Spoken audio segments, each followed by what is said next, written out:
So this is a cheap one, but it works. Go to standard battery, accurate test, cold cranking, 540, hit enter, testing, suggested replace. Ooh, not good, huh? Not good. Even though we got the voltage there, your internal resistance is getting a lot higher. Your cold cranking tested in at 356. So if the battery is weak, it's not going to spin over as quickly, and it's less likely to fire off. I told you that battery was looking a little shady now. You know, under the load, this is where things get deceiving. Shows that, you know, it's cranking over. The voltage didn't drop too horribly bad. It's not doing so great. Let's go ahead and see if we can get that verifier working. I did not see any buttons. Let's look at this again. Yeah, no button there. But I think if I remember right, I usually just unplugged it from this controller up front. There it is, right here on the front. This one right here. That's your plug for your verifier. Let's see if we can get that back in there. You can kind of see. I turned off the controller here on the side and it's searching for generators. So let's see if this happens to get it. So we've already pulled the power on the transmitter on the back of the generator and had it restart. Be nice if it hurry up and find it here. Finally got it to link back together. So we hooked up the ground to the battery. I unplugged it, waited a full 10 seconds like you usually would with anything else. Flipped them both back on. So this was powered down, that was unplugged. Next thing you know, it found it. And everything's ready to go. I'm going to change the channel though, because they were on channel 3, I think, and it was wacky. Change channel, it was on 3. Let's take it, let's go to 6, why not? Sending things, success. Okay, go to radio, let's go to radio information, see how it shows anything. Quality 100%, I would surely hope so, since we're a foot and a half away. Let's go to date and time. That's not, it's linking very good, is it? Let's see if we can do the test. I ain't too impressed with that. Let's just go ahead and set it because I don't want it to reprogram it. For giggles, I went ahead and turned the stupid thing off. Back on again, and it didn't find it. I have a feeling this thing's going bad. We'll go ahead and let it do it one more time. But I don't have a whole lot of faith in this. It's the reason why a lot of times they don't even sell these anymore. You've got lights out here. You can look through a window and see what's going on. This is just a luxury. Okay, link fault again. As you can see here, the date got screwed up. It's not the year 2000. Things wouldn't be destroyed yet. Let's go ahead and undo this again. This is just, do not sell these. These things are garbage.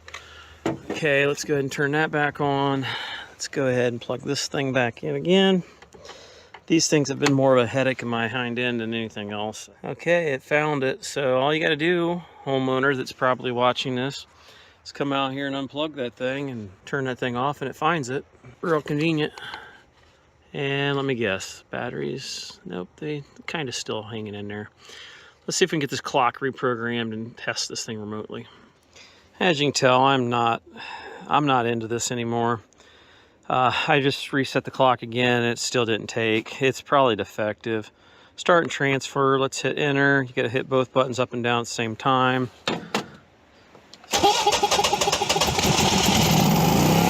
Okay, it started there. Clock's just clicked. Must have transferred over, which is good. Now I see if we can go into status. Currently running. That's not real glamorous. Test, it's not showing squat. About all you can do far as checking out what's going on with it. Let's go to the graph. RPM. So as long as you can zoom in there with your eyeball, you can kind of see that it's running probably 33 RPM. This is just a really crappy display. It don't show you squat. So you can go to voltage. Once again, you know, it'd be nice if they would show you the true voltage, but They're showing you a graph. See how it's really hard to read. Instead of a nice digital readout, they just don't have that. They came out, I think they've came out with better ones since then, but it's just not much to brag about.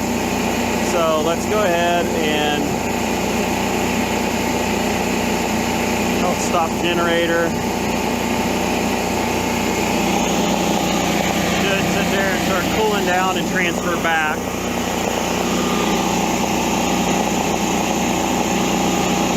See if it shuts down like it should. If that's the case, then everything's running like it should. The only thing I see is we need to replace that battery, which I don't have one with me.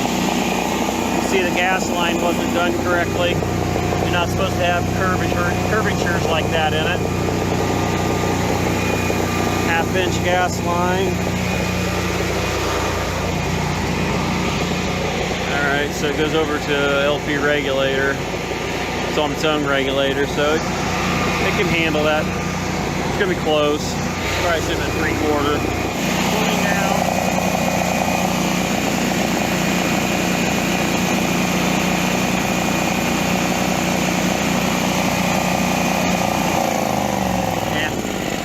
We missed it. So it ran like it's supposed to. That's a good thing. Now, these batteries are still going. Let's go and see if we can get this clock set right. So, conclusion I've came to here is the clock, if you try to set it with this, it screws that one up. If you set it correctly with that one inside the generator, it seems to be fine, but it doesn't correct it on here. No matter what I do here, it's losing it. It's not keeping it correct. As soon as this loses power, it seems like it loses connection. I'm gonna just tell her it's pretty much about shot, and she needs a new battery. Everything transferred over, voltages and stuff are fine. We're not going deep into it. What I'm gonna recommend is we come back and do the oil change and all that on it and replace the battery at the same time, and then we can get her serviced then. But for right now, it's running, it's starting. The battery's good enough, but not where it should be at. It's kind of like bald tires. They'll get you to the store, but you know, eventually they're gonna blow and you're gonna wreck. It's kind of the same thing here. It may not start and run. All right, so she wanted us to look at the geothermal also. So we're checking the outgoing water temperature, not 36.1. And our incoming here is only 36.3. Well, it's 36.1 and 36.3. So we have 0 drop across this thing.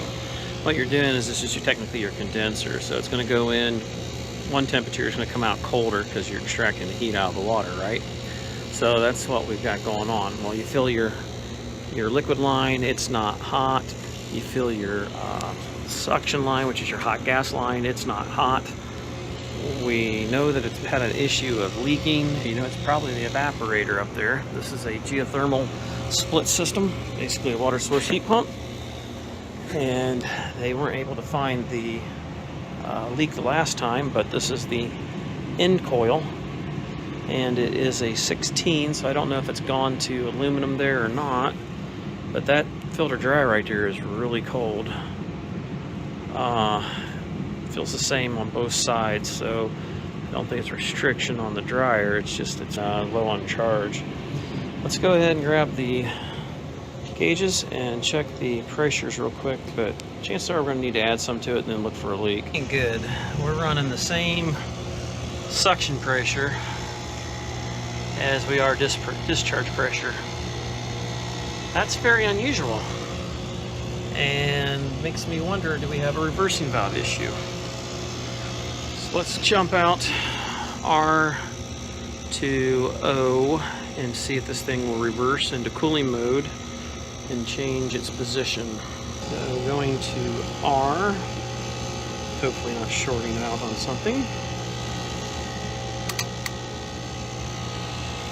Uh-oh. That's nice, it's shut down. That's what I love about thermostats. Not changing on any of the settings there either. It switched over to the gas furnace. I heard a click. It should have changed the reversing valve. Wouldn't surprise me if that's possibly taking a dump. Also wouldn't surprise me if that capacitor's going bad also. It's probably original one. That's a 2012, so, you know, we're 10 years old. Let's see what we can find here. Go back upstairs, put it on heat again.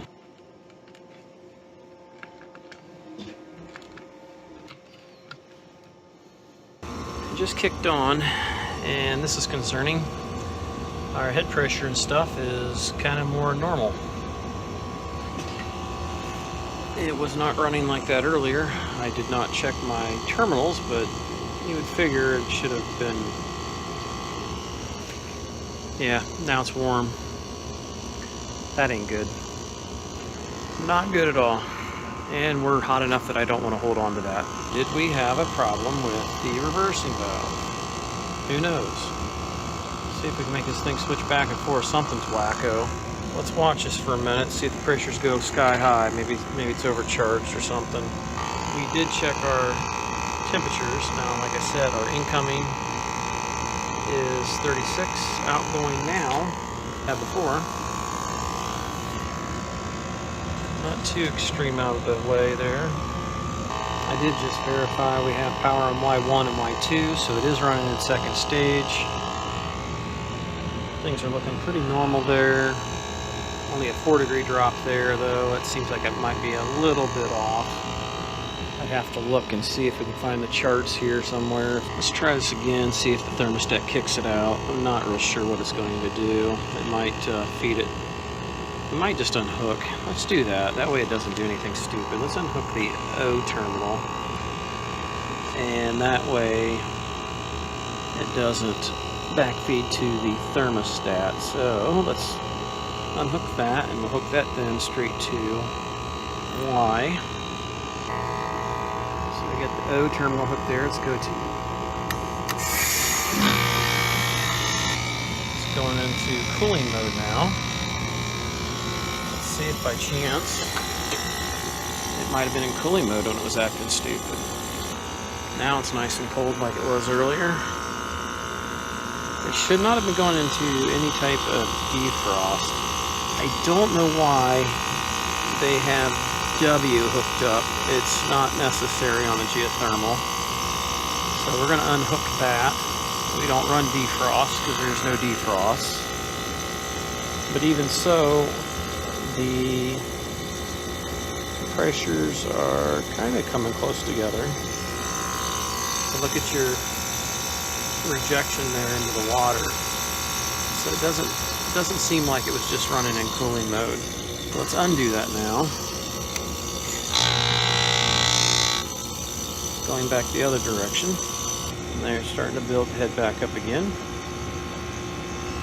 Oh, this is going to be one of those little fluky things.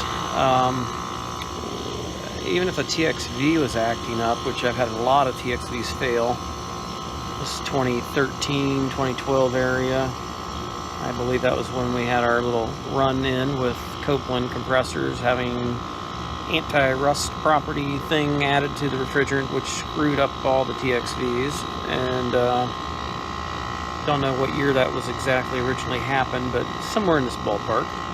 Liquid is warm. Hot gas is hotter than I really probably care to leave on there as soon as it runs a little longer. So when in doubt, check your subcooling and superheat. And we are running about 4.9, so we're a little low. Superheat's kind of hanging in there where it should probably be at. So let's zero this out. Let's take it up to maybe about an 8 to 10 degree subcooling. Don't have the charts in front of me. That's why it's always a bad idea to put charts and books for these things in your little rooms where you don't lose them at, because that's not where the service guy needs them at. So let's go ahead and add a little something to this and see if we can get that a little more in line with what you're used to, which will make a pretty good difference. There's your water out. It's at 29.3-ish.